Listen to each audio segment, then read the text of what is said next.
Sa video na ito, malalaman natin ang 15 halaman dito sa Pilipinas na nakakalason at maaari kang ilagay sa kapahamakan. Sa Pilipinas, mayroong ilang mga halaman na kilalang nakakalason at delikado kung mali ang pagkakagamit o kung sila ay aksidenteng makain o mahawakan. Narito ang ilan sa mga ito. Number 1. Adelpha o Nerium oleander. Ang lahat ng bahagi ng halaman na ito ay nakakalason, lalo na ang mga dahon at bulaklak. Ang pagkalunok ng kahit kaunting bahagi nito ay maaaring magdulot ng matinding pagkalason, pagkahilo, pagsusuka, at maging kamatayan. Number 2. Castor bean o Ricinus communis. Ang mga buto ng halaman na ito ay naglalaman ng resin, isang napakalakas na lason. Ang pagkakain ng kahit isang buto ay maaaring magdulot ng matinding sakit ng tiyan, pagsusuka, pagtatay, at kamatayan. Number 3. Dieffenbachia gum cane. Ang halaman na ito ay karaniwang ginagamit bilang ornamental plant. Ang katas ng mga dahon nito ay maaaring magdulot ng pangangati at pamamaga sa balat, bibig, at lalamunan kapag nainom o nakagat. Number 4. Rosary pea o Abrus precatorius. Kilala rin bilang jepa o saga. Ang mga buto ng halaman na ito ay naglalaman ng abrin na mas nakakalason pa sa resin. Ang pagkagat o pagkalunok ng buto ay maaaring magdulot ng matinding pagkalason at kamatayan. Number 5. Manchineel tree o Hippomane mancinella. Ang lahat ng bahagi ng puno na ito ay nakakalason, lalo na ang katas ng bunga at dahon. Ang paghawak dito ay maaaring magdulot ng malubhang paso sa balat, at ang pagkakain ng bunga ay maaaring magdulot ng matinding sakit ng tiyan, pagsusuka, at kamatayan. Number 6. Pongapong o Amorphophallus paeonifolius. Ang halaman na ito ay may mga ugat na nakakalason kung hindi tamang naluto. Ang mga hilaw na bahagi ng halaman ay maaaring magdulot ng pananakit ng tiyan, pagsusuka, at pamamaga ng bibig at lalamunan. Number 7. Belladonna o Atropa belladonna.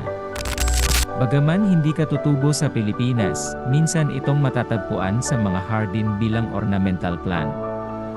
Ang bunga at dahon nito ay lubhang nakakalason at maaaring magdulot ng pagkalason, hallucinations, at kamatayan. Number 8. Rhubarb o Rheum rhubarbarum. Ang mga dahon ng rhubarb ay naglalaman ng oxalic acid at anthraquinone glycosides na maaaring magdulot ng pagkahilo, pagsusuka, at kidney failure kung makakain.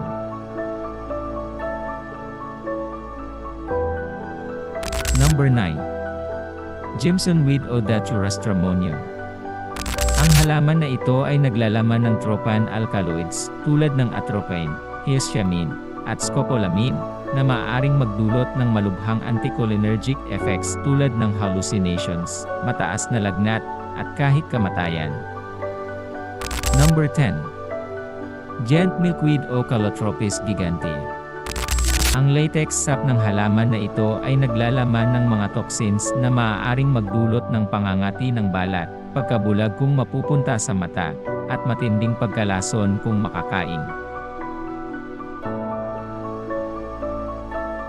Number 11. Tuba-tuba o Jatropha curcas. Ang mga buto ng halaman na ito ay naglalaman ng toxalbumin quercetin at phorbol esters na maaaring magdulot ng pagsusuka, pagtatay, at malubhang dehydration. Number 12. Caladium o elephant ear. Ang lahat ng bahagi ng halaman na ito ay nakakalason kapag nainom. Maaari itong magdulot ng pangangati at pamamaga ng bibig, lalamunan, at tiyan. Number 13. Yellow oleander o Vicia peruviana. Katulad ng adelpha, ang lahat ng bahagi ng halaman na ito ay nakakalason.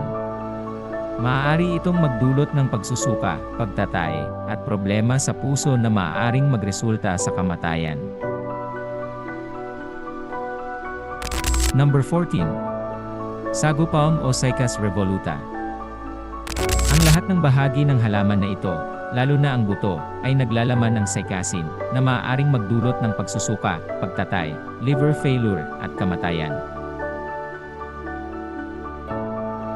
Number 15. Cerbera odolam o suicide tree. Ang buto ng puno na ito ay naglalaman ng cerberin, isang cardiac glycoside na maaaring magdulot ng cardiac arrest. Mahalagang maging maingat sa pakikisalamuha sa mga halaman na ito, lalo na kung may mga bata o alagang hayop sa paligid. Kung sakaling may makain o mahawakan ng maling paraan, agad na humingi ng tulong medikal.